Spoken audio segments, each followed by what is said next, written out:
Salut à tous et bienvenue dans ce nouvel épisode d'Up and Thunder. C'est Charles Ely qui vous parle et non, ce n'est pas Pierre ni Constant. Je suis très heureux de vous retrouver pour un nouveau débrief de playoff. On va revenir sur le troisième match de la série face aux Grizzlies, un match qu'on peut quand même qualifier d'historique vu le comeback d'OKC historique, une victoire, un hold-up. Après, voilà, un comeback de 26 points qui va, je pense, rester dans les annales. Voilà, un match très, très éprouvant à suivre. Mais une victoire tout de même. Donc, on va reparler de tout ça. Donc, avant de commencer, soyez indulgents. Voilà, c'est pas Pierre au micro pour présenter. Donc, ça sera un petit peu plus décousu. Il y aura un petit peu moins d'aisance. Donc, je vous remercie d'être sympa. Et donc, pour parler de tout ça, évidemment, je suis avec Tom. Comment vas-tu, Tom, après ce match éprouvant, riche en émotions? Ah, ça va, ça va. C'était sportif à regarder comme match. Mais ouais, donc oui, déjà, dans un premier temps, c'est la première fois qu'on fait un podcast tous les deux. Donc voilà, on va essayer de trouver notre alchimie avec Charles à la Exactement. présentation. Voilà, donc un peu d'indulgence, mais ça devrait bien se passer. Mais oui, sinon, concernant le match, match éprouvant, et on prend la win quand même. Franchement, de manière miraculeuse, j'ai envie de dire que c'est pas mérité. Honnêtement, Ah bah, il y on a méritait de hold-up la hein, perdre. quand même. Il y a C'est hold-up. scandaleux et ouais, voilà, comme tu l'as dit, c'est un braquage, hein. Braquage à l'italienne, quoi. C'est vraiment, c'est un Clairement. scandale. Mais bon, bah, ça permet à OKC de mener 3-0. Donc notre prono tient toujours, Charlie. Parce que c'est vrai que Tout t'étais pas à dans la fait. vidéo, mais t'en avais parlé aussi dans le dernier podcast, du fait que tu avais pronostiqué aussi 4-0. On est là. On est Tout toujours à fait. là. Alors après, on a pronostiqué 4-0, mais on ne pensait pas qu'on allait gagner un match de cette manière. On va pas se mentir. On ne pensait pas qu'OKC allait se faire autant dépasser. Et du coup, je vais essayer d'être un peu synthétique et résumer un petit peu ce match. Ce match un petit peu où on a vu le jour et la nuit, un début de match très compliqué du Thunder avec des Grises qui sont arrivés le couteau entre les dents, très revanchards, malgré avoir commencé à 1 sur 6 à 3 points. Ils ont ensuite planté 7 tirs à 3 points d'affilée. Donc voilà, très très chaud, notamment Scottie Pippen, je crois qu'il fait 4 sur 4. Ouais. Et donc, on se prend à 40-29 dans le carton. Donc voilà, la défense était beaucoup moins concentrée et l'attaque était très poussive, malgré un Shea qui, sur ce premier carton, a retrouvé un petit peu des couleurs et J-Dub était pas trop mal. On se dit, il y a 11 points d'avance pour les Grises, pas de panique, ça va aller. Eh ben non, pas du tout. Les Grises continuent, ils sont chauds bouillants, ils ne s'arrêtent pas de scorer, mais au-delà de l'adresse à 3 points, c'est vraiment la défense du Thunder qui finalement offre des paniers faciles un petit peu aux Grizzlies par manque d'envie, manque d'agressivité. En fait, une équipe du Thunder en défense complètement méconnaissable au vu des deux premiers matchs. Donc, comme un petit peu l'impression que les rôles s'étaient inversés, puisque les Grizzlies vont mener jusqu'à 29 points d'avance, tout simplement en jouant leur 1 contre 1 avec confiance, en ayant plus de place sur le terrain. 37-22 dans le deuxième quart-temps pour mener de 26 points à la pause, 77-51, sachant qu'ils ont marqué 77 points sur la première mi-temps, ils en avaient marqué 80 sur le Game 1. Voilà, c'est pour Belle dire un progression. petit peu la différence.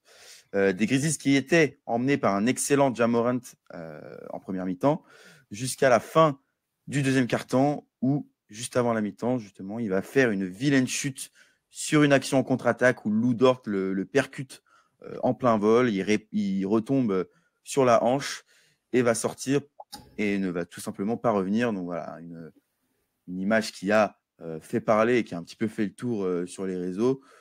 Voilà, une faute qu'on peut qualifier de dirty. Moi, je pense qu'il ne fait pas exprès et qu'il glisse. Mais en tout cas, ça fait chier pour Ja Morant, ça fait chier pour les Grizzlies. Pardon, ça fait chier pour les Grizzlies et c'est emmerdant pour le reste du match et pour le reste de la série. Mais revenons à nos moutons. L'écart est énorme à la mi-temps. On se dit que c'est impossible, qu'on va laisser ce match. Mais finalement, OKC va réinverser les rôles et va avoir de la ressource pour se battre avec un début de troisième quart-temps qui, certes, est poussif en attaque, mais la défense revient et on arrive à faire des stops jusqu'au moment où Chet va complètement sortir de sa boîte secrète, planter 11 points d'affilée, dont 3 points sur le carton. Je crois qu'il plante 16 points à 4 sur 5 de loin. Et ça permet à OKC de repasser à seulement moins 8, alors qu'on était à moins 26. Donc un quatrième carton à 36-18. Voilà, donc bien aidé par les Grizzlies qui, on va pas se mentir, commencent à faire caca culotte et Belle un trace de Thunder points. qui Franchement, reprend de la confiance. Dans le quatrième quart-temps, la défense continue d'être suffocante. Et petit à petit, le Thunder grappille, enchaîne les stops et parvient à recoller à -3, -2 et même égalité. Il reste 5 minutes au tableau d'affichage. Le score est de 108-105. Et malheureusement pour les Grizzlies, leur score va rester à 108. Ils ne vont pas remarquer un petit point jusqu'à la fin du match. Et c'est dans un clutch très, très brouillon, on va revenir dessus, que le Thunder, grâce à son abnégation, sa défense et un Alex Caruso absolument grandiose, voilà, le Thunder parvient à passer devant et à l'emporter de seulement 6 petits points, 114-108, afin de mener 3-0 et de réaliser le plus gros comeback de son histoire et le deuxième plus gros comeback de l'histoire de la NBA. Donc un match complètement dingue en termes d'ascenseur émotionnel. Tom, tes impressions, tes réactions, qu'est-ce que tu as envie de dire en premier sur ce match voilà, où on a vraiment vu deux visages?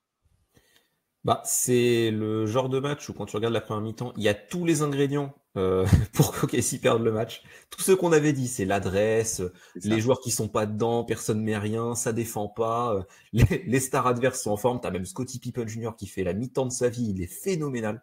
Parce qu'il a l'adresse à 3 points, mais même les drives, même défensivement, enfin, il a fait une grande première mi-temps, Scottie Pippen Jr., très honnêtement. Et ça faisait chier de se faire défoncer par Scottie Pippen Jr. Mais enfin, grand mérite à lui parce qu'il il a vraiment été très bon. Et malgré ça, tu reviens petit à petit. Tu l'as dit, il y a eu un petit caca culotte de Memphis, mais aussi on a senti le manque de Ja Morant. C'est pas passé que ça dans le match, mais rien qu'avec les plus-minus qui sont des stats qui veulent tout et rien dire. Mais sur ce match-là, je trouve que ça veut dire beaucoup de choses. Tout le monde est en négatif à Memphis, sauf Ja Morant qui a plus 16 en 15 minutes. Quand il était sur le terrain, il faisait énormément de mal à OKC et beaucoup de bonnes décisions de sa part. Et sa blessure, elle a changé la physionomie du match, pour le coup. Parce que notamment, quand OKC revenait, etc., avoir un Ja Morant qui prend la balle et qui fait du pick and roll avec Zakidi, on en parlera, il a commencé le match avec beaucoup de pick and roll Morant-Zakidi et c'était plutôt pas mal pour Memphis, en tout cas, pas pour nous. Mais voilà, avoir un Ja Morant qui aurait pu poser le jeu et faire des actions et scorer de lui-même et amener un peu de l'attaque, ça aurait changé beaucoup de choses. Le fait est qu'il s'est blessé et OKC a fait un énorme comeback. Tu l'as dit, deuxième plus gros comeback de l'histoire des playoffs. Plus grand comeback de l'histoire par rapport au retard à la mi-temps. OKC qui avait 26 points de retard à la mi-temps, c'est le plus grand comeback à ce niveau-là, en tout cas. C'était pas le plus gros écart du match. Il y a du coup un match où il y avait un plus grand écart, c'était plus 31, je crois, moins 31. C'était les Clippers contre les Warriors, je me rappelle. C'est ça, ouais. Où ils sont montés, mais voilà, sur l'écart à la mi-temps, c'est le plus gros comeback. Et ouais, c'est un match qui se décompose en demi-temps. Hein. Ça va être assez simpliste et qui se décompose en demi-temps. J'étais très énervé sur la première mi-temps. Pour vous dire, c'est moi qui ai fait le récap. Si c'est Alex Caruso le MVP, j'ai mes raisons. Parce qu'effectivement, Jalen Williams, Chet Holmgren, ils auraient pu être MVP, mais il y a des choses qui font qui passent derrière le plus grand chauve du monde, hein, on peut le dire. C'est bon, il a passé Zidane. C'est sûr. C'est fini, ouais, match énorme de Caruso qui a été le seul pertinent dans le clutch, j'ai l'impression, parce que tout le reste c'était un bordel sans nom. Et ouais, non, voilà, c'est un match qui se décompose en demi-temps, qui était très frustrant, mais au final que tu prends et où, franchement, on en parlera après dans le prono du match 4, mais ça me rend assez serein sur le prono du match 4, étant donné tout ce qui s'est passé et surtout la malchance de Memphis. Franchement, c'est pas leur saison. Désolé aux fans, on y est pour rien, mais désolé aux fans, vraiment de voir que même quand ça se passe bien, t'as Ja Morant qui se pète et pénible, je pense, la saison quand t'es fan de Memphis. Vu de ce match-là, c'est vraiment l'apothéose de la saison un peu pourrie niveau blessure, donc ça a changé beaucoup de choses. Ouais, c'est sûr, comme tu l'as dit, c'est vraiment un match qui se décompose en demi-temps. Tu as en fait une première mi-temps où tu déjoues complètement. On peut peut-être commencer par là. Tu as des Grizzlies qui sont arrivés un petit peu revanchards, morts de faim, là où ils ne l'ont pas fait du tout lors des 2 premiers matchs. Et moi, évidemment, ce qui me choque en premier, c'est la différence, la différence entre les 2 premiers matchs et ce match 3. Donc peut-être que c'est aussi être à l'extérieur, les Grizzlies qui reviennent chez eux, dans leur salle, même si la salle était pas tellement bruyante. J'ai vu que c'était bien vide avant le début du match. Mais ouais, tu as des Grizzlies qui étaient beaucoup plus confiants et un Thunder qui n'a pas du tout imposé le rythme qu'ils avaient imposé sur les 2 premiers matchs. En défense, tu as laissé Ja Morant jouer ses 1 contre 1. Jaren Jackson Jr. jouait 5 contre 1, tu as été beaucoup moins agressif, tu as beaucoup moins pressé les porteurs de balles. Ils avaient tout le temps de faire leur choix, de prendre leurs décisions. Ce qui fait que, certes, il y a de l'adresse. Comme je l'ai dit dans le résumé, ils marquent 7 tirs à 3 points d'affilée. Mais c'est aussi parce qu'ils ont beaucoup plus de tirs ouverts. Sur les 2 premiers matchs, les tirs ouverts de Memphis à 3 points, il n'y en a pas eu beaucoup. Et là, ils ont eu des tirs ouverts, ce qui a permis de leur donner confiance. Ils ont également eu des tirs en transition. Avec Constance sur le débrief du Game 2, on parlait de la défense en transition du Thunder. Là, en fait, tu étais complètement désintéressé. Les Grizzlies, ils ont couru, ils s'arrêtaient à 3 points en transition et ça faisait filoche. Toi, tu étais encore derrière en train de repenser à ta perte de balle. Donc non, ça a fait beaucoup, beaucoup, beaucoup de mal au Thunder. Et tout simplement, tu as eu énormément de mal à provoquer des turnovers. Les Grizzlies ont joué beaucoup, beaucoup plus propre. Je crois que, si je ne dis pas de bêtises, le Thunder ne provoque seulement 3 pertes de balles sur la première mi-temps et tu marques 2 points sur perte de balles provoquée. C'est une anomalie pour une équipe comme le Thunder l'ADN de son jeu défensif et aussi offensif réside là-dedans, provoquer des pertes de balles, être agressif et jouer en transition et marquer sur les pertes de balles de l'adversaire et ainsi gagner un petit peu le jeu de la possession. Là, en première mi-temps, ça a été tout l'inverse. On a vraiment eu l'impression que c'était un peu comme dans Space Jam. Voilà, le Thunder, ils se sont fait aspirer tout leur niveau et c'est les Grizzlies qui ont tout récupéré. Donc non, la première mi-temps, elle est bluffante. Elle est choquante parce que tu n'arrives pas à défendre et à mettre la pression que tu as mis, que tu mets habituellement, que tu as mis toute la saison et que tu as mis sur les 2 premiers matchs. Ouais, et ouais, il y a eu un écart d'intensité. On avait parlé dans le débrief du Game 1 avec Pierre qu'il y avait un écart d'intensité énorme entre ce que mettait OKC et Memphis et que c'est pour ça qu'OKC avait roulé sur Memphis tout le match. Là, c'était l'inverse. C'est vraiment, tu traînais des pieds, tu jouais en claquette et en face, Memphis a shooté à une adresse incroyable. 11 sur 22 à 3 points. Certes, ils ont eu des tirs ouverts en début de match, mais après, tu as eu des trucs contestés. Tu as Aldama à 10 mètres qui te met un tir contesté. J'ai pas compris. Zakidi qui met limite un 3 points, il mord la ligne, ça compte pour un 2 points, mais lui aussi, il a shooté à distance. Tu dis, mais qu'est-ce qui se passe?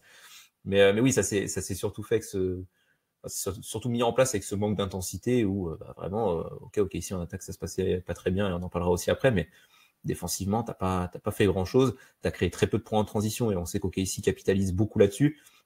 Et t'as même la fin de première mi-temps où c'est le scénario inverse de ce qu'on imagine. C'est Memphis qui crée de la transition et qui est solide défensivement et qui met de l'intensité. Donc vraiment, c'était une mi-temps catastrophique. Ça s'est mis en place avec un peu d'adresse à 3 points sur des tirs ouverts de Memphis, mais après, ils nous ont cartonné un peu partout. T'as même du drive, etc. Enfin, Jaren Jackson Jr., il fait aussi une bonne première mi-temps. Tu regardes la raquette d'OKC, enfin, peu importe les solutions qui étaient proposées par Daignault, la line-up à 2 grands, Chet Hartenstein, ils se sont fait marcher dessus. Après, tu as eu un moment du Hartenstein tout seul, du Chet tout seul. Dans les 2 cas, ça se faisait marcher dessus. Chet se fait massacrer. Jelin, ouais, tu as eu un peu de Jelin poste 5. Ça n'a pas marché non plus. Il n'y a rien qui a fonctionné. Chet s'est vraiment fait massacrer physiquement en première mi-temps. C'est pour ça que le contraste, c'est lui qui a le plus gros contraste, je trouve, entre sa première et sa deuxième mi-temps. C'est pas le même joueur. Et étonnamment, c'est en trouvant du rythme offensif qu'il s'est mis dans son match.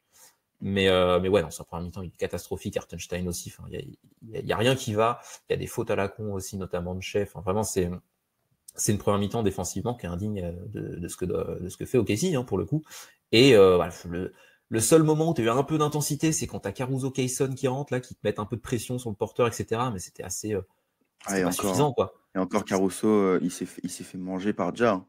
Ja, c'est au deuxième quart. Sur du 1 contre 1, c'est au deuxième quart-temps que Ja, il prend un petit peu feu et qui marque des points sur du 1 contre 1. Caruso, en première mi-temps, je n'étais pas satisfait de son match. On va reparler après de son magnifique 4e quart-temps, mais globalement, tu n'as pas grand monde en défense t'as même personne en défense qui fait son match. T'as rien. T'avais une bonne intention de Kayson Caruso, mais c'est pas assez. Et comme tu l'as dit, Morant sur Caruso, t'as compris que Caruso valait mieux qu'il aille sur Jaren Jackson, qui est plus grand, que sur Morant, que ça marchait pas sur Ja Morant. Mais ouais, non, défensivement, ça va pas du tout. Et de toute façon, OKC, c'est une équipe qui bâtit son succès, et notamment même dans ce match, sur l'intensité défensive, sur des stops.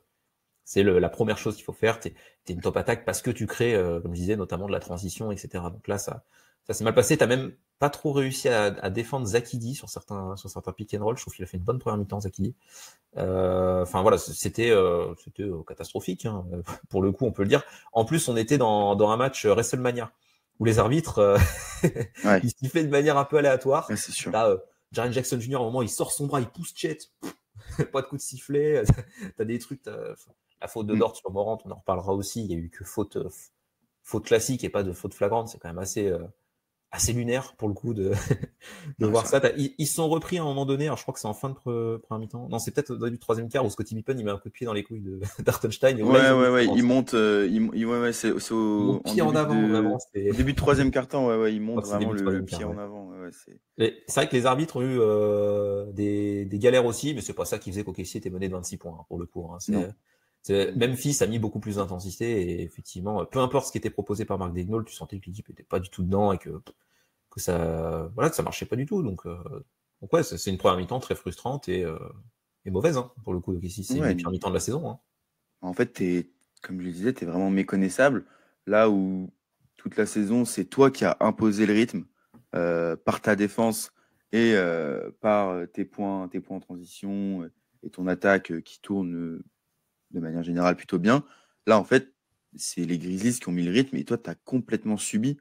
On va parler après des problèmes offensifs.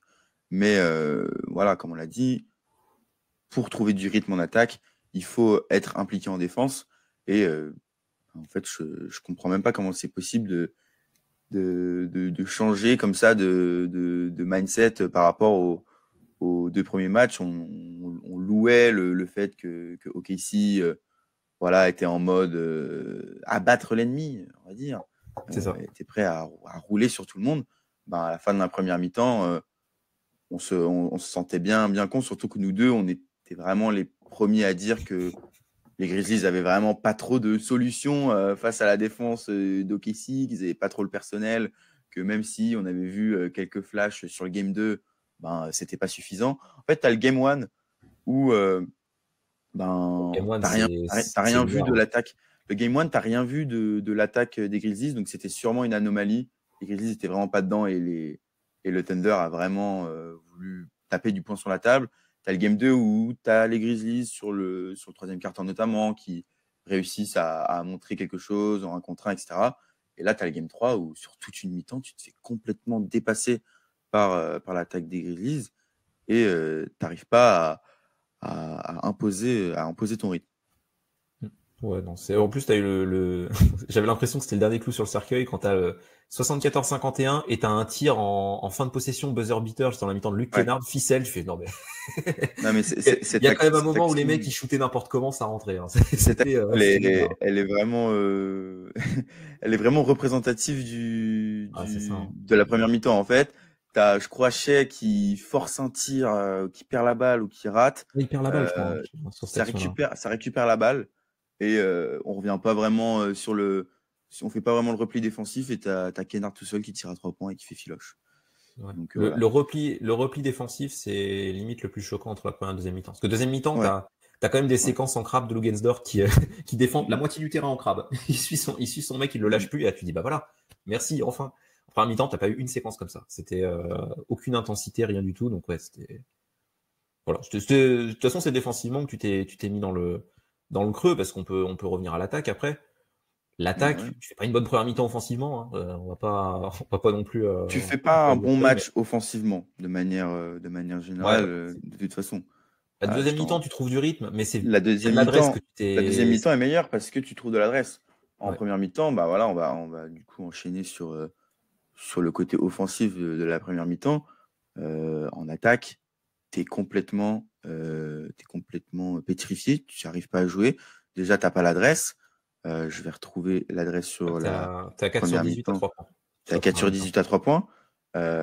Mais tu es à 4 sur 18 à 3 points. Pourquoi? Parce que tu parviens pas à trouver des tirs ouverts.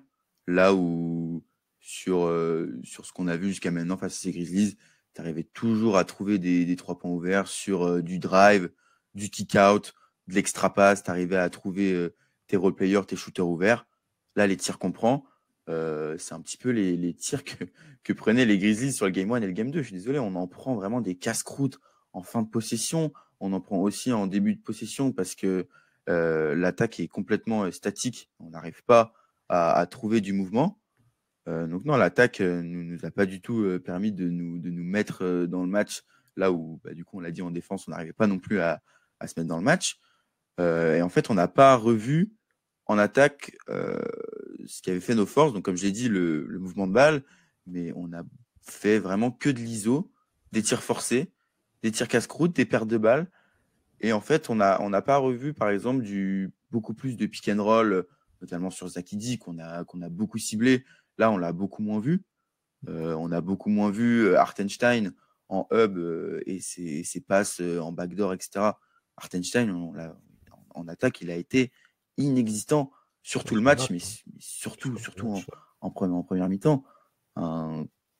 Depuis qu'il était revenu de sa blessure en saison régulière, tu t'appuyais quand même beaucoup sur Hartenstein pour te créer des tirs ouverts, pour jouer du pick and roll, pour jouer des end-off.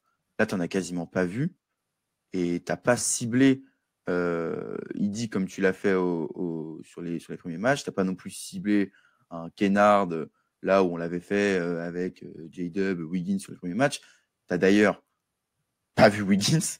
L'entrée de Wiggins, elle est. C'est moche, c'est qu'il a vraiment eu des tirs compliqués, Aaron Wiggins. C'était pas évident, mais la chose dont tu parlais, qu'OKC prenait des vieux tirs en fin de possession, pas bon, etc. Il y a un tir d'Aaron Wiggins où il reçoit la balle, il reste une seconde, il a reculons à 3 points, il est obligé de le prendre. Je crois que c'est même un airball, ce truc. Enfin, vraiment, ouais. L'entrée de Wiggins, elle est pas bonne, mais parce que franchement, le pauvre, il avait rien à. Il n'y avait rien à se mettre sous la dent, quoi.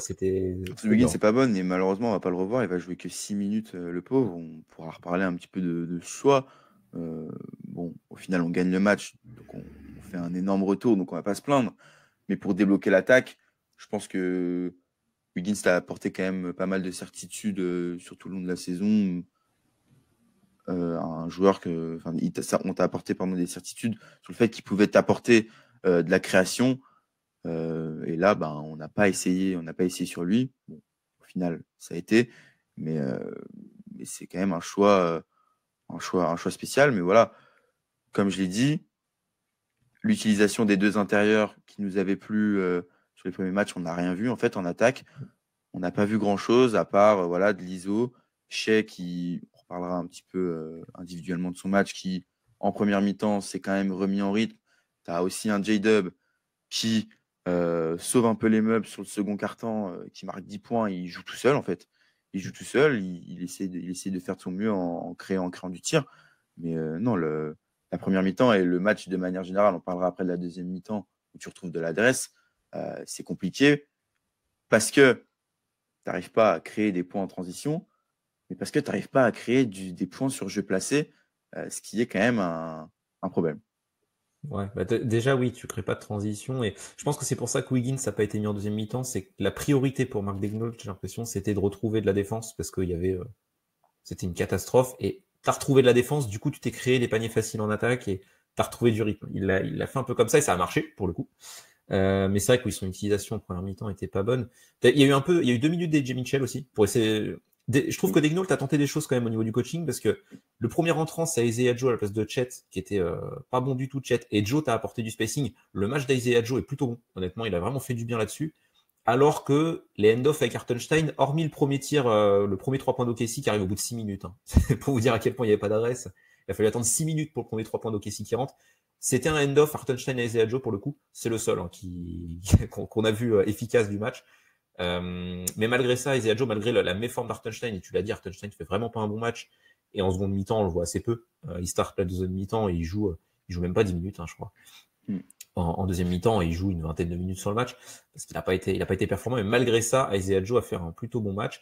Et on a vu, voilà, pour revenir là-dessus, que Daigneault a tenté d'amener un peu de choses offensivement avec Isaiah Joe, avec Aaron Wiggins, qui n'a pas été très bien utilisé, mais il a quand même tenté de le mettre. Même du Jalen pour essayer de créer un peu de passing au poste 5, etc. Mais pareil, défensivement, c'était trop compliqué.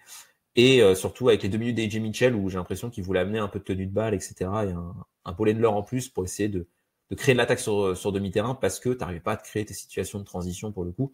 Et on en parlera en deuxième mi-temps. Tu as retrouvé du rythme offensif aussi parce que tu as provoqué énormément de pertes de balles. et que tu as retrouvé ton intensité défensive.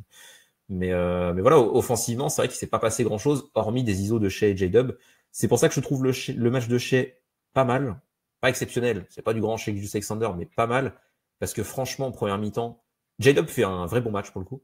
Et dans la durée du match, pour le coup, à part dans le clutch où il a tendance à pas mettre ses lancers, mais si on globalement, le match de J-Dub est très bon, il met 18 points en première mi-temps, il fait du bien aussi. Mais Shea, sans lui en première mi-temps, on coule totalement. Je sais pas si on est à moins 35 ou comme ça. Enfin, on prend un score terrible parce que on a retrouvé un peu de mi-distance de Shea, on a retrouvé de l'ISO. Le premier panier qui est marqué, c'est Shea qui va au poste sur Scottie Pippen Jr., tu vois. On a retrouvé un Shea Gilgeous-Alexander agressif au scoring et au final, il fait un match à 30 pions, il fait 31,8 passes parce qu'on l'a retrouvé plus impactant. Même si on l'a moins vu en fin de match, au moins en première mi-temps, il a pris ses responsabilités, il a pris 15 tirs, il a provoqué des fautes et voilà, il a fait du bien là-dessus. Et moi, j'avoue, quand je le voyais faire ça, j'étais juste devant mon écran parce que je connaissais pas le score. Je me suis dit, bon, bah, au moins on a Shea qui joue, mais bon, c'est foutu. Bah, au final, ça a permis de garder l'espoir suffisant pour retourner le match. Mais voilà, c'est vrai qu'offensivement, ça part forcément de ta défense qui est mauvaise, où tu crées pas de transition. Mais c'est vrai que du coup, tu as eu beaucoup de situations d'ISO où, heureusement, J-Dub et Shea ont répondu présent sur la première mi-temps. Ouais, je n'irai pas jusqu'à dire que le match de Shea est bon. Je suis pas Il est pas forcément. bon, il est correct. Ouais, il est correct, mais en Il a pris fait, ses pour moi, responsabilités. On peut voir beaucoup mieux, mais au moins, on a vu chez Gilgeous-Alexander faire des choses plutôt cohérentes. En tout cas, ouais, surtout. il a pris ses responsabilités, mais tu vois, ça manque quand même d'efficacité. Et on reparlera du clutch tout à l'heure, mais il a pas été dans le clutch. Voilà, il a été gêné par les fautes, évidemment. Mais déjà, en défense, en première mi-temps, moi, je le trouve En vraiment, défense, c'était pas top. Ouais. il est passif, il est complètement passif. Il revient pas, il se fait passer sur off-ball, il se fait avoir. Enfin, franchement, il était vraiment pas dedans. Et certes, en fait, pour moi, il fait un bon premier quart-temps. Et après, c'est pas si terrible, quoi. C'est pas si terrible. Deuxième Voilà. quart, il a à 1 sur 6, il provoque 4 lancers, donc pas très efficace. Mais Ouais, voilà. Donc, en fait, pour ouais, moi, t'as le premier quart-temps qui est bon, où là, oui, il surnage il est très bon pour le quart. et tu te dis, tu retrouves le chèque que tu as toujours eu. Et en fait, les trois cartons suivants, moi, je l'ai trouvé, j'ai trouvé qu'il avait pas d'impact. Alors, oui, il a quand même, il a toujours de l'impact parce que ça reste Shea qui marque 31 points. Mais c'est pas l'impact que j'espère de lui en playoff. Et surtout dans un match comme ça, où l'attaque est bloquée et où t'as besoin de lui, tu as besoin de son efficacité, tu as besoin de le voir sur la ligne, tu as besoin de le voir aller au cercle. On le voit toujours pas aller au cercle, tu as besoin de le On voir l'a prendre vu, ses on l'a mi-distances. vu un petit peu là où. Alors, je vais être un peu le défenseur de Shea sur ce match, mais il a tenté d'aller au cercle, mais je me souviens d'une situation où il se fait contrer par Zakidi. En fait, il n'avait pas d'espace au cercle parce qu'il y avait tellement pas d'adresse, tellement personne qui rentrait ses tirs que Memphis, bah, Et après, il se concentrait vers le panier il se et faisait trapper. Ouais. Et ouais, il se prenait là où je suis plaisir, quoi. d'accord avec toi sur le playmaking, il a été assez bon, Mm. notamment en deuxième mi-temps quand même où bah, ça peut nous faire la transition. En deuxième mi-temps, on a clairement retrouvé du rythme offensif. Il n'a pas hésité à servir les shooters, notamment Chet, qui en troisième quart-temps bah, sonne la révolte pour OKC. Il marque un 3 points d'entrée dès le début de troisième quart-temps. Et il marque, ben, je crois, 4 3 points, 16 points. Et il me semble qu'il se fait servir 2 fois par Shea parce qu'il sent qu'il est chaud. Il se fait servir dans le corner, en pick and pop. Et ça te permet vraiment de te remettre dans le match. euh, Alors que offensivement, certes, tu retrouves de l'adresse, mais t'es pas forcément meilleur. Enfin, c'est surtout en défense que tu fais la différence. On y reviendra sur la deuxième mi-temps. Euh, mais voilà, l'attaque retrouve quand même des couleurs. Tu arrives quand même un petit peu plus à driver, tu trouves un petit peu plus de tirs ouverts, tu arrives à faire plus de kick-out, etc. Et Chet on a vraiment profité. Et d'autres joueurs comme Isaiah Joe qui fait une bonne entrée. Et aussi parce que ben, tu provoques de la transition et tu arrives à avoir un petit peu de points faciles. C'est ça. Alors, tu mets 36 points, 36-18, gros troisième quart de Ouais, quand même. KC, tu passes de moins 26 à moins 8.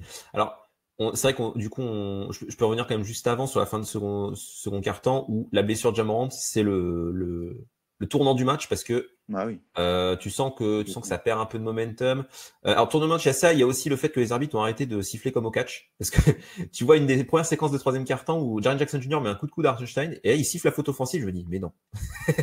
Mais non. Ouais. Après, tu as des séquences où Dort, il est trop agressif sur le porteur ici. Je fais, attends, mais Ouais. c'est bon, ils sont revenus. Ils ont Puis déculé. même Shea, il s'en prend une sur Jaren Jackson Jr., elle est très légère. Ouais, ils ont même un peu trop sifflé à la limite, mais disons qu'en seconde mi-temps, c'était mieux. La première mi-temps, c'était vraiment une blague, mais des deux côtés, hein, pour le coup. Que ce soit les séquences de Jaren Jackson qui bourre dans le tas, et puis la faute, on peut reparler de la séquence d'Or sur Ja Morant. Bon, déjà, Scottie Pippen Jr., pourquoi il fait une passe à Ja Morant sur la transition? On sait pas. Va au lay-up, mec, il n'y a plus de contest. Tu peux y aller. Bah non, il fait une passe derrière à Ja Morant. Et bon, bah, je suis d'accord avec toi, tu l'as dit au début en résumé du podcast, mais la faute de Dort, elle semble quand même involontaire. Il glisse, essaie de contester en même temps, et du coup, bah, il y a contact, et Ja Morant, vu qu'il saute sur une action sur deux, bah, il retombe mal, et malheureusement, il doit sortir. Mais par contre, ce qui est quand même très étonnant, c'est que les arbitres revoient l'action, et ils mettent une common foul. Comment c'est pas une flagrante, ça? Enfin, flagrante 2, ça serait sévère parce que tu vois que c'est involontaire, mais une flagrante. Le sabre en plein air, qu'est-ce que c'est que ce truc, quoi? Donc, comme tu l'as dit, ça se voit que c'est pas volontaire parce qu'en fait, quand Ja Morant prend son impulsion, il est déjà en train de glisser, Dort. Oui. Donc en fait, c'est juste, il se retourne, il lève les bras pour conteste et t'as Ja Morant qui est en l'air, quoi. Qui est en l'air, donc forcément, il le percute. Après, c'est vrai que Dort, après, il va pas le voir, il va pas le relever. Ça peut faire. Il va le voir au lancer. Faire parler aussi. Mais bon, la chute, elle est vilaine et à l'heure où on enregistre le podcast, on sait pas ce qu'il en est, on sait pas s'il va revenir ou pas. Il a dû être aidé pour sortir. Les deux lancers, il les a shootés. Je crois qu'il en met un sur les deux. Ouais. Il enlève son maillot tout de suite, il sait que c'est fini, quoi. Ça je pense que pour le Game 4. Franchement, ça fait chier parce qu'on veut voir les meilleurs joueurs sur le terrain, quoi. Enfin, c'est comme le Rockets Warriors ou Jimmy Butler. Apparemment, c'est pas une fracture, donc il va peut-être revenir dans la série, mais il sera pas là au match 3. Ça fait chier, quoi. Enfin, tu veux voir les meilleurs joueurs sur le terrain, donc oui, et puis c'est un tournant du match parce que seconde mi-temps pour du coup embrayer sur t'as commencé à parler pour le troisième quart-temps, il commence avec Luke Kennard au lieu de Ja Morant, Memphis. Ça explique peut-être aussi pourquoi la défense a repris du poil de la bête et l'attaque de Memphis s'est enrayée. Mais 18 points aussi parce que ton ball handler principal, c'est Scottie Pippen Jr. Et qu'en première mi-temps, il était à côté de Ja Morant, donc il avait plus d'espace. En seconde mi-temps, il se prend toute la pression des chiens fous d'OKC, et c'est quand même plus la même chose. C'est normal pour le coup. Et c'est pas Luke Kennard qui va l'aider dans la création. Il va des spacing, mais pas de création. C'est vrai que là, pour le coup, ça a été un tournant du match. Et OKC aussi est revenu du vestiaire avec des bien meilleures intentions. Et tu l'as dit, Chet direct qui prend des 3 points en première intention, qui se remet dans son match, qui fait un troisième quart-temps monumental, Chet, vraiment phénoménal. C'était du grand Chet Holmgren pour le coup. Contrairement à Isaiah Hartenstein, qui est resté pas très bon. Il y a une passe qu'il envoie quasiment dans la tête. Ah ouais, il y a une passe, elle est terrible. Il l'envoie quasiment dans la tête d'Isola, le coach de Memphis. Vraiment, il l'envoie dans les tribunes. Ouais, Hartenstein, c'était compliqué. Enfin, il a été un peu meilleur en défense, comme toute l'équipe. J'ai trouvé en protection de cercle, il a quand même apporté de la présence. Et tu le trouves, en fait, une fois, Shell trouve enfin, il a fallu attendre le troisième quart-temps pour qu'il le trouve et qu'il mette un petit push shot. Et à part ça, tu le vois pas, il joue quasiment pas le quatrième quart-temps, en fait. Ah oui, il joue, je pense qu'il joue 2 minutes dans le quatrième. Il joue peut-être le début et après. 2 minutes quand Chet est au repos. Quand il repose Chet, il met Hartenstein. Et du coup, tu vois quasiment pas de la deuxième mi-temps la line-up à deux grands. Ce qui a plutôt bien marché vu que Chet a été très bon. Mais voilà, donc oui, t'as retrouvé du rythme offensif, t'as retrouvé un peu d'adresse grâce notamment à Chet Holmgren. Tu commences dans le troisième quart-temps à avoir les hustle plays de Caruso, bon, même s'il joue très peu dans le troisième quart, de Kayson Wallace, même Isaiah Joe, il y a un petit hustle play aussi, et tu l'as dit, Isaiah Joe, il fait une bonne entrée, et c'est pour ça qu'il fait un bon match globalement, c'est qu'il a vraiment fait du bien pour donner de l'air à l'attaque d'OKC. Un peu de création de Shea J-Dub qu'on a moins vu au scoring, mais qui ont un peu plus fait circuler le ballon. Ça s'est mieux passé en attaque, mais c'est vrai que oui, ça part d'abord de la défense où t'as mis une pression monumentale. Et Memphis, tu t'en as parlé, ils ont perdu 3 ballons en première mi-temps. Troisième quart-temps, ils perdent 7 ballons. Bizarrement, ça se passe beaucoup mieux côté OKC parce que t'as mis une pression monumentale sur les porteurs de balles et que t'as retrouvé du coup ce qui faisait la force d'OKC, parce que quand tu regardes le troisième quart-temps, Jaren Jackson, il continue de scorer. Enfin, t'as du mal à stopper Jaren Jackson Jr. et c'est pas là-dessus que le match a changé, que le momentum a changé. C'est vraiment en mettant de la grosse pression sur les porteurs de balles. Et oui, as retrouvé ta défense, donc il n'y a pas de secret. Tu as réussi à faire un gros run, tu gagnes de 18 points le quart-temps et tu termines dans le match grâce à ça. C'est ce qui fait l'identité d'OKC. Ouais, c'est ça. Et ben, pour illustrer ça, comme j'ai dit tout à l'heure, en première mi-temps, tu marques 2 points sur les pertes de balles adverses. Et là, tu marques 21 points en deuxième mi-temps. Sur les pertes de balles adverses, c'est un tiers de tes points. C'est énorme. Je crois qu'ils perdent 13 ballons, Memphis, sur la deuxième mi-temps. Mi-temps, T'es vraiment revenu. Je pense qu'ils se sont vraiment fait remonter les bretelles pendant la mi-temps. Vraiment, l'image où tu as le coach de foot là, qui met des claques à tout le monde sur le banc, j'imagine vraiment ça, quoi. C'était marque, ouais. Et puis, tu as tourné à 8 aussi. Hein. Daignault, il s'était plus fait chier. Hein. Il avait dit c'était Joe, Kayson Caruso, les autres vestiaires. Il y a 26 points à remonter. Hein. Non, il y avait plus le temps, là. C'est bon. Donc, il a raison. Même. Et puis, non, mais tu reviens complètement transformé, en fait. Comme j'ai dit, c'est le jour et la nuit, c'est demi-temps. De toute façon, tu n'as pas le choix, tu es complètement dos au mur et tu es obligé de revenir le couteau entre les dents, ce qui, à mon avis, a fait paniquer Memphis. Voilà, je pense qu'il n'y a pas beaucoup d'équipes qui sont en lice là sur les playoffs qui se seraient fait remonter 26 points. On va pas se mentir. Certes, OKC est revenu en imposant son rythme, en étant énorme en défense, en coupant beaucoup plus les lignes de passe, en pressant beaucoup plus haut. Il y a vraiment des séquences où tu as Caruso et Kayson qui mettent une pression tout terrain. Ils récupèrent un ballon, limite, ils font retour en zone, ils trappent le porteur de balle, je ne sais plus qui c'est.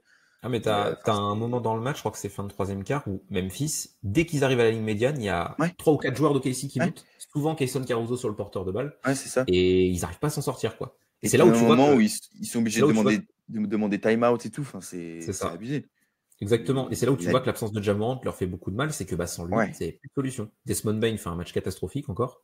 Et Jaren Jackson Jr., c'est pas son registre. Donc, tu te retrouves très vite à devoir te reposer sur Scottie Pippen Jr. Et il fait une première mi-temps énorme, mais il a un niveau, il a un plafond, Scottie Pippen Jr., c'est logique.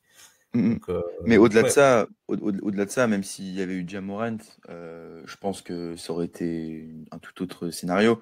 Mais même avec Ja Morant, tu sais que cette pression, tu peux la mettre en fait. Oui. Et tu l'as pas fait en première mi-temps et tu t'es sorti les doigts, on va le dire, en deuxième mi-temps et tu as commencé à défendre comme tu as toujours défendu. Et c'est là que tu as récupéré des ballons, tu as pu avoir plus de tirs. Tu gagnes clairement le jeu de la possession du coup. Et tu as eu, entre guillemets, de la chance de trouver de l'adresse. Sur la deuxième mi-temps, je crois que tu fais 9 sur 20 à 3 points. Ouais. Merci Chet quand même. Hein. Ouais, ça passe beaucoup par Chet. Hein. Beaucoup par Chet. Après, tu as Shea qui en met quelques-uns, J-Dub qui en met un hyper crucial à la fin du troisième quart au buzzer, là, un step back magnifique pour passer de -11 à -8, ça change la donne. Et ouais, à côté de ça, les Grizzlies qui ont complètement coulé en attaque, comme on l'a dit, parce que notre défense était de plus en plus suffocante. Mais aussi, voilà, ils ont eu des tirs ouverts et ils les ont pas mis dedans. Ils font 3 sur 20 à 3 points. Alors qu'en première mi-temps, on a dit quoi? C'était 11 sur 22. Quoi. T'as clairement, ils ont perdu toute leur adresse, hein, de toute façon. En fait, les rôles se sont complètement inversés. Et ça t'a permis donc de complètement revenir dans le match. Et on va doucement s'approcher du quatrième quart-temps et du clutch, là où il a fallu finir le match. Un clutch qui a été, je l'ai dit dans le résumé, très, très, très brouillon. Voilà, il s'est passé un peu tout et n'importe quoi. C'était vraiment difficile de marquer. La preuve, les Grizzlies ont marqué 0 points sur les 5 dernières minutes et le Thunder marque 9 points avec des lancers francs. En plus, tu rates beaucoup de lancers francs. Ouais. Ça, juste, je fais une petite parenthèse sur le match. T'es à combien au lancer franc sur le match T'en lâches 10. 23 sur 33. T'en lâches 10 quand même. En playoff, tu peux pas te permettre ça. C'est impossible. Dont 4 dans le quatrième quart. Voilà. Des lancers qui sont importants. Des lancers super importants. T'as Dort qui fait 0 sur 2, je crois. T'as J-Dub qui fait 1 sur 2. Hartenstein 1 sur 2. Enfin, si tu le prends pas, tu peux t'en mordre les doigts aussi sur les lancers francs.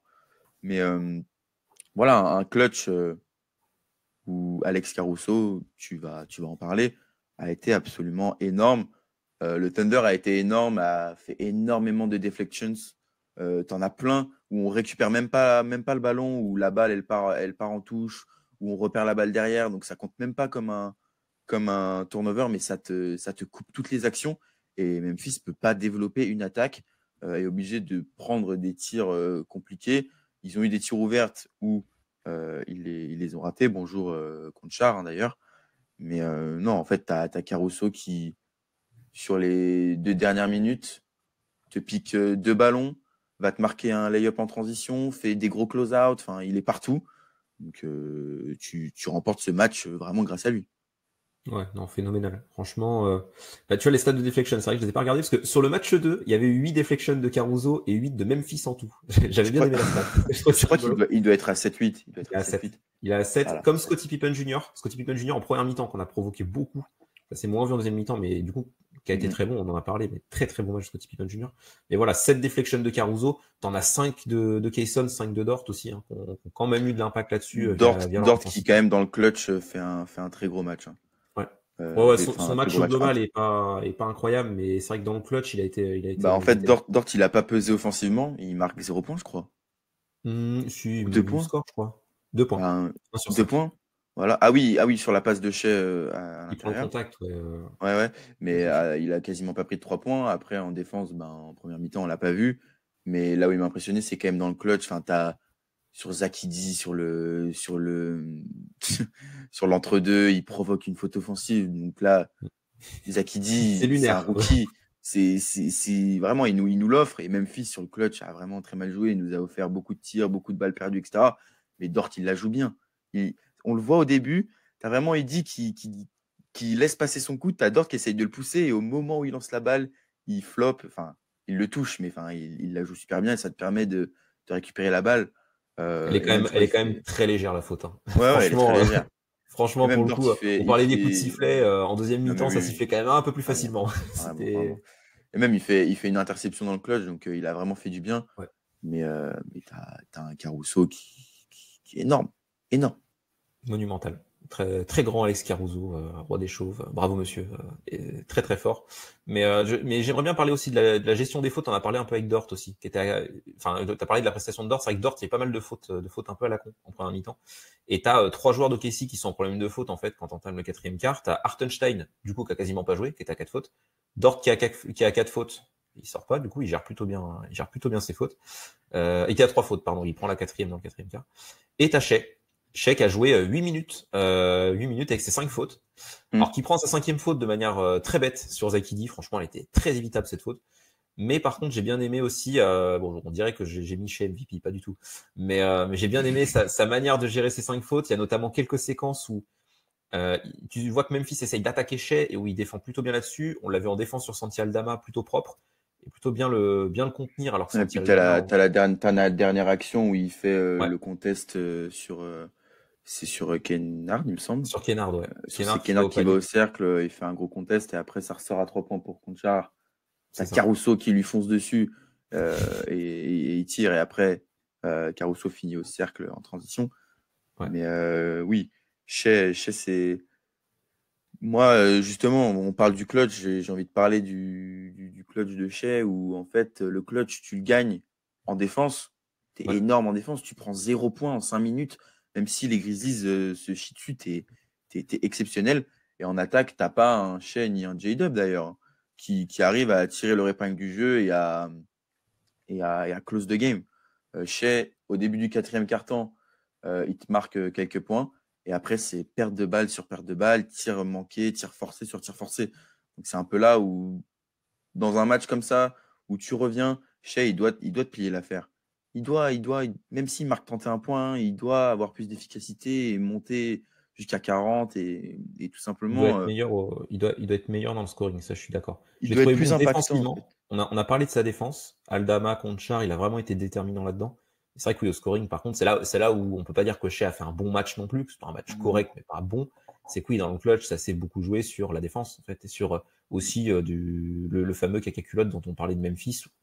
Franchement, ils ont raté des trucs. Il y avait des tirs ouverts. On parle de Conchar, mais il y a un 3 points de Bane grand ouvert à un moment donné dans le corner où il envoie une saucisse. Vraiment, c'était Ouais. C'était assez hallucinant. Et ouais, c'est pas vraiment tes joueurs qui t'ont porté dans le clutch, hormis du hustle défensif et Mm. les innombrables séquences de hustle de Caruso, mais C'est ça, en c'est fait. plus ta défense et un peu de choke de Memphis en face qui font que tu t'en sors quand Ouais. même. Et un bon Chet Holmgren encore, qui a quand même été encore bon dans le quatrième quart-temps. Son troisième Ouais. quart, c'est vraiment là où il explose, mais même il met 7 points dans le quatrième et il est de toute façon, il met 23 points en deuxième mi-temps. Il fait la Scottie Pippen Junior en deuxième mi-temps. Il est Mm. excellent. Mais oui, voilà, enfin, t'as eu du mal à tuer le match, quoi. Même quand tu recolles, etc., tu égalises sur 3 lancers de Shea, qui fait un step Ouais. back à 3 et t'as une faute de Conchar sur le step back. T'es à 99 partout. Et après, il y a tout pour que tu repasses devant, mais t'arrives toujours pas à repasser Tu devant. repasses à -6, il me semble. Tu repasses à Ouais, parce -6. qu'il y a un tir de Scottie Pippen, et après, je crois que je sais plus, c'est Jaren Jackson Jaren Jr. Jackson Jr., je crois, qui t'enfonce. qui marque au cercle. Mais Mais, ouais, mais en ouais, tu fait, repasses. c'est pour ça que c'est un hold-up, en fait. Mm. Parce que tu reviens de 29 points, mais t'es même pas énorme en attaque, quoi. C'est vraiment juste en défense où tu hausses le ton, mais vraiment, c'est Memphis qui choke et tes grands joueurs, en fait, ils font genre J-Dub, il a été excellent, mais son match, il le fait quand même beaucoup en première mi-temps. Il marque des C'est paniers pour, très importants. Il marque des paniers c'est pour très importants quand même en troisième quart, le 3 points dont j'ai parlé tout à l'heure, un petit peu de panier dans le quatrième quart, mais Shea et J-Dub, ils font quand même la plupart de leurs matchs sur la première mi-temps, là où tu es complètement au fond. Donc C'est ça. C'est là où pour j'ai eu ça du que. mal à mettre J-Dub homme du match. C'est parce que dans le quatrième quart, on le voit pas trop.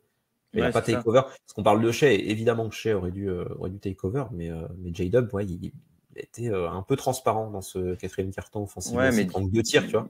C'est sur un le peu. match, sur le match, Son match J-Dub, est très bon, hein. il a Son été match est très bon, par efficace, contre. tu vois. On Mm. va lui enlever ça, alors que Shea, ben, en plus, ben, voilà, c'est Shea, il va être élu MVP, t'attends plus de lui. Non, mais T'attends tu plus vois, de lui.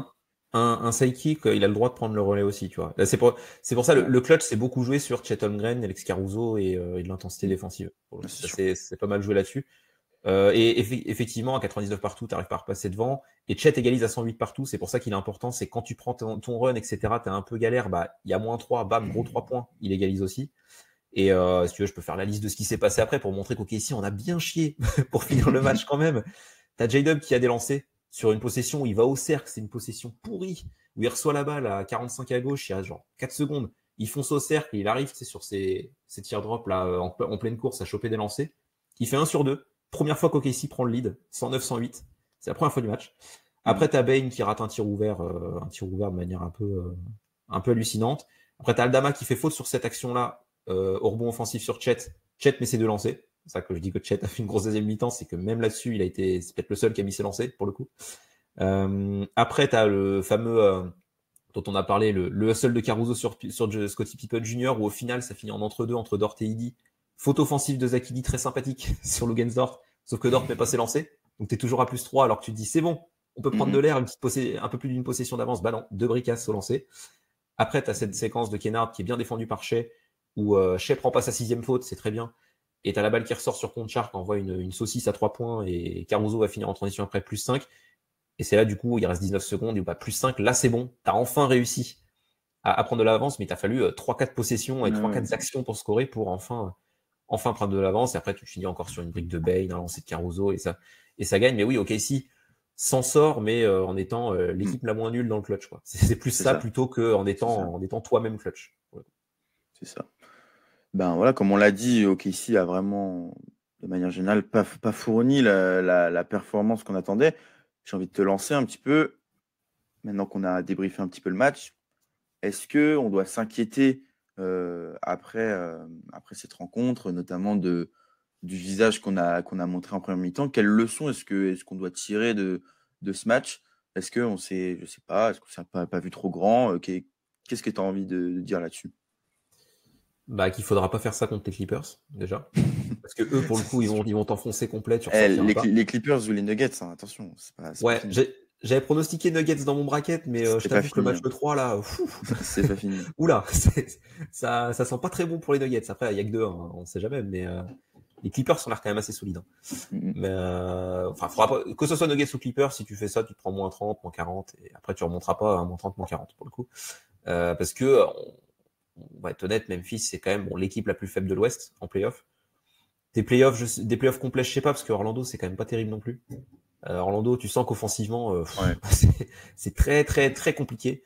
Mais voilà, Memphis, c'est une des équipes les plus faibles qui restent en playoff, notamment à cause de leurs blessures, de leur dynamique. Et puis là, en plus, ils ont perdu Ja Morant, donc vraiment, ils vont jamais s'en sortir. Contre d'autres équipes en demi de conférence, tu n'auras pas le droit de faire ça. On se satisfera pas aussi. Moi, comme je disais, je me satisfais à peu près du match de Shai, mais par contre, s'il fait ça contre les Clippers, ça suffira pas. Donc, il faudra faire plus. Il faudra être efficace, retrouver plus de scoring. Donc, inquiet, non, mais c'est vrai que je voyais pas OKC lâcher une mi-temps comme ça à ce point-là. T'es quasiment à 30 points de retard à un moment donné. C'est pas possible. Et au moins, c'est bien que ça t'arrive maintenant au match 3 au premier tour quand t'as de la marge. Ça te fait une piqûre de rappel importante. Où on a vu la piqûre de rappel en fin de régulière, l'enchaînement Rockets-Lakers où tu te fais manger 2 fois, où tu dis ouais, ok, si, attention, parce qu'on n'avait jamais eu cette séquence-là dans la saison, et même quand on l'avait en retour de break, on jouait des équipes plus faibles où tu gagnais quand même. Et on s'est dit ok, ça fait une petite piqûre de rappel, c'est bien. Ils vont pas se reposer sur leur laurier. On l'a vu dans le match 1, ils sont arrivés tambour battant comme des malades. Voilà, ça te fait une nouvelle piqûre de rappel. Mais effectivement, je voyais pas le Thunder, j'en ai parlé dans la preview, pourquoi je mettais 4-0, c'est que je voyais pas le Thunder faire un peu comme Boston l'an dernier, où les matchs qu'ils lâchaient, c'était des matchs où ils jouaient un peu en claquette, où ils avaient pas d'adresse et où ils se laissaient un peu battre. Je disais, ok, si, ça leur arrivera pas. Ok, si, c'est pas laisser battre, mais voir le Thunder prendre quasi moins 30, ça me surprend quand même pas mal. Et je dirais pas que je suis inquiet, mais je me dis qu'attention, faut que ce soit un événement isolé, il faut pas que ça se reproduise. Ouais, je suis globalement d'accord. Moi, j'étais d'accord avec toi, justement. Je voyais vraiment OKC comme une équipe qui, pas très gentleman sweep, qui était clairement à y aller, à gagner, à prendre tout ce qu'il y avait à prendre, en fait.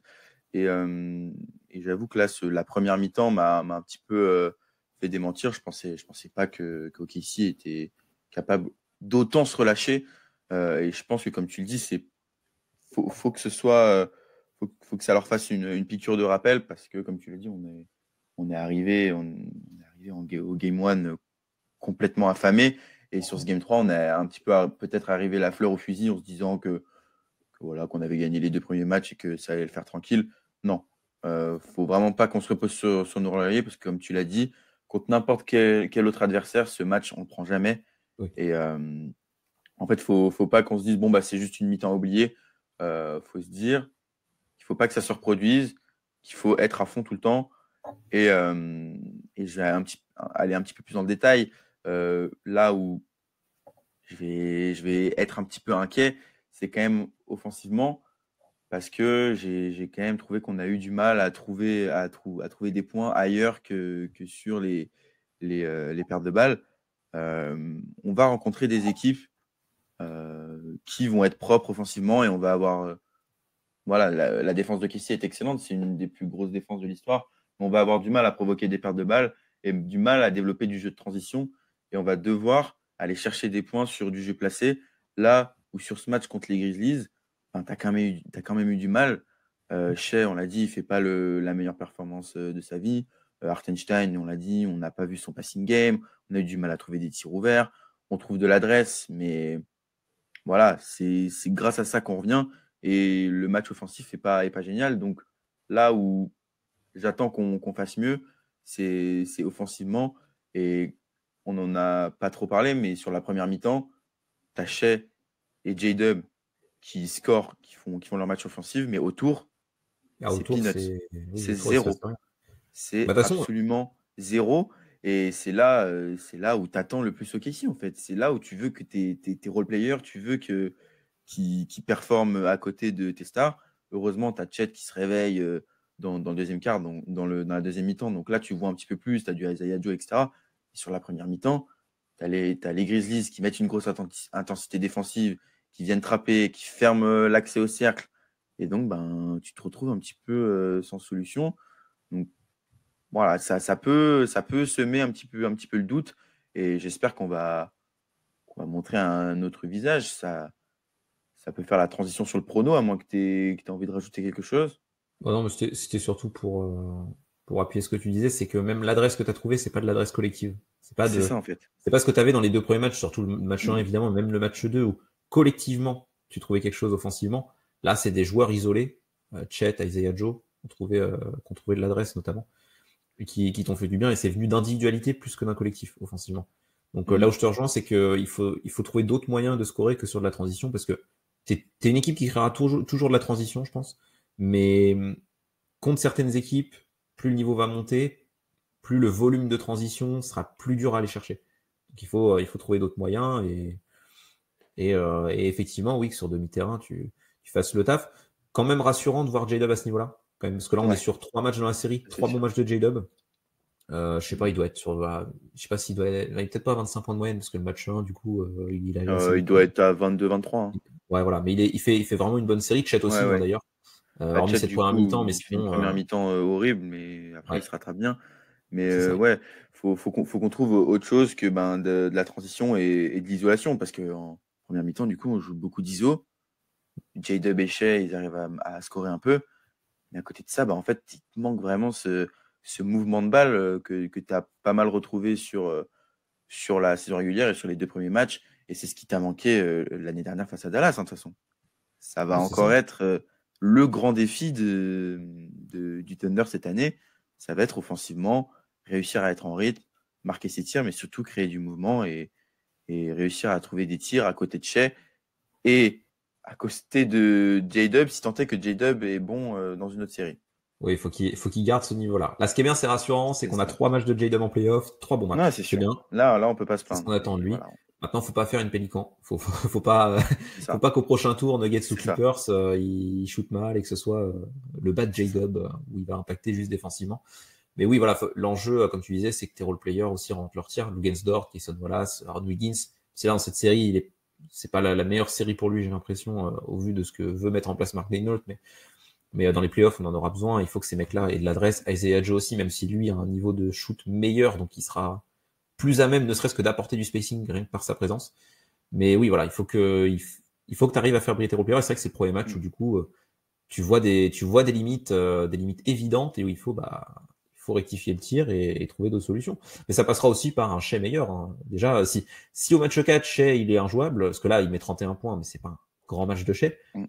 Si on voit du Shai en mode MVP au match 4, c'est plié. Et puis du Shai en mode MVP, même contre Dallas l'an dernier, ils peuvent pas l'arrêter. Hein. Donc, pour le coup, ça passe aussi par lui. Et avant qu'on embraye sur le prono, je vais juste faire une petite mention à Mark Daigneault que j'ai trouvé assez intelligent dans ses décisions. Les rotations, il n'y avait pas grand-chose à redire dessus. Comme tu l'as dit tout à l'heure, il a tenté des choses qui a plutôt fonctionné. Il prend un challenge crucial dans le 4e quart-temps sur la faute de Caruso donc il prend le challenge et du coup on récupère la balle et on marque derrière. Et il y a aussi un ATO qui est exceptionnel, donc un play après le temps mort où tu as vraiment, je sais plus, J-Dub ou Shai qui monte la balle, Cason Wallace qui va dans la raquette tout seul, qui prend en post-up Luke Kennard qui fait un petit up and under et qui marque. Il le met. Il est beau. Ouais, magnifique. Franchement, vraiment parfait, bien ciblé le Luke Kennard, c'était magnifique. Mais du coup, je vais te demander ton prono pour le Game 4, même si je pense savoir ce que tu vas me dire. Mais plus que le prono, qu'est-ce que tu attends? Quel visage t'espères voir de Casey? Sachant qu'on ne sait toujours pas s'il y a Ja Morant, ce qui va quand même changer la donne sur le match. Est-ce que pour toi, on plie la série et on finit, on sweep les Grizzlies chez eux dans le Tennessee, ou on attend de rentrer à la maison pour finir tranquillement en gentleman sweep ou 4-2 ou je ne sais guère? 4-3 Memphis. Alors si Memphis nous tape 4-3 alors que Ja Morant est soit diminué soit pas là, alors vous savez que les débriefs ils vont être durs. Hein. Ah ouais là. Ça va être bien. Mais non, 4-0. Pour moi, c'était ce match 3. Si Memphis devait prendre un match, c'était celui-là. Il y avait tous les ingrédients pour eux. Et comme je disais, la blessure de Ja Morant, c'est on a fait un podcast d'1 heure sur le match, mais le point le plus important, c'est la blessure de Ja Morant. Et s'il n'est pas là, je vois absolument pas comment ils vont s'en sortir. Et pour moi, ça doit être un blowout. Parce qu'ils n'auront pas assez de création offensive. À moins que Desmond Bane sorte de sa boîte, mais la série de Desmond Bane, elle est quand même pas belle du tout. Donc je sais pas si au match 4, il va se reprendre. Et Scottie Pippen Jr., on l'a vu sur la deuxième mi-temps, quand c'est le créateur numéro 1, c'est quand même limité. En sidekick, il est capable d'être très bon. En numéro 1, c'est quand même assez limité. Et voilà, tu avais tous les ingrédients sur ce match 4, donc soit Ja Morant soit pas là, même s'il est là, je pense qu'il sera quand même bien diminué. Ça a l'air d'être à la hanche où il a mal, donc nous on s'y connaît bien en blessure à la hanche, OKC, on est des spécialistes. Et souvent c'est pas top. Souvent ça prend du temps à se remettre. C'est vrai que ça ressemble un petit peu à comment Chet tombe. Ouais, hein, c'est ça, hein, ouais, ça ressemble un peu à ça, donc ça pue pour Ja Morant, honnêtement. Mm. Donc même s'il est là, je pense qu'il va être diminué et que ça va être compliqué pour Memphis. Donc ouais, je pars sur un 4-0 et ce que j'attends d'OKC, c'est que le match soit maîtrisé, que ça commence le match avec la même intensité qu'au match 1 et 2 et pas comme ça, parce que je pense que si tu commences bien ton match, que tu te mets en rythme et que tu imposes ton style de jeu, parce que c'est surtout ça, c'est que Memphis dans ce match 3 a imposé son style et OKC a subi en fait, a totalement subi les assauts de Memphis.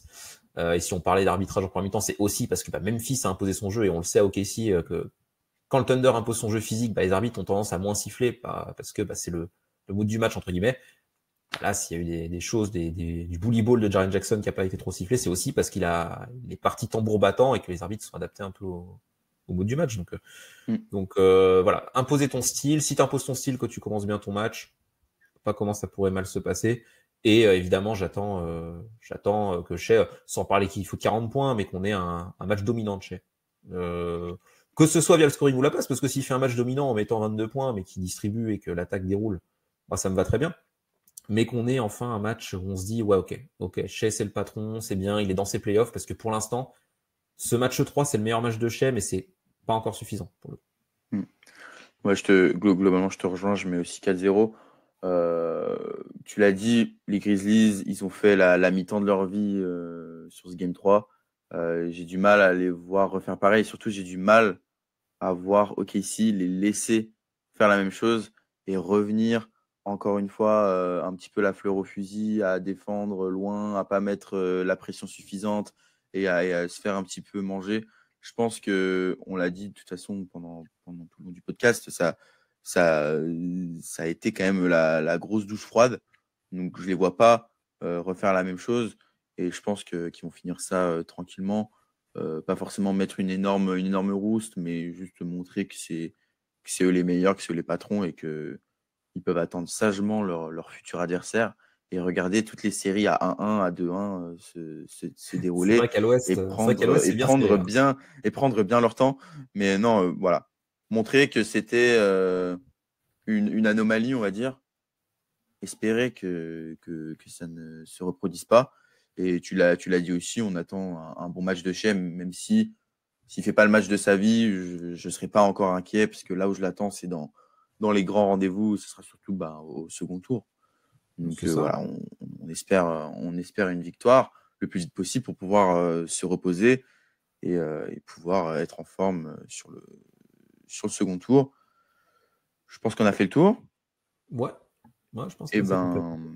J'espère en tout cas que ce podcast vous a plu. Voilà, un petit peu différent d'habitude. C'était moi et Tom. J'espère que c'était pas trop chaotique, que ça vous a pas trop changé vos habitudes. Bravo à Charlélie pour la présentation. Voilà, on applaudit dans les commentaires, s'il vous plaît. Merci mon acolyte. En parlant de commentaires, voilà, n'hésitez pas à nous dire dans les commentaires ce que vous avez pensé du match, votre prono pour le Game 4, ce que vous avez pensé de notre analyse.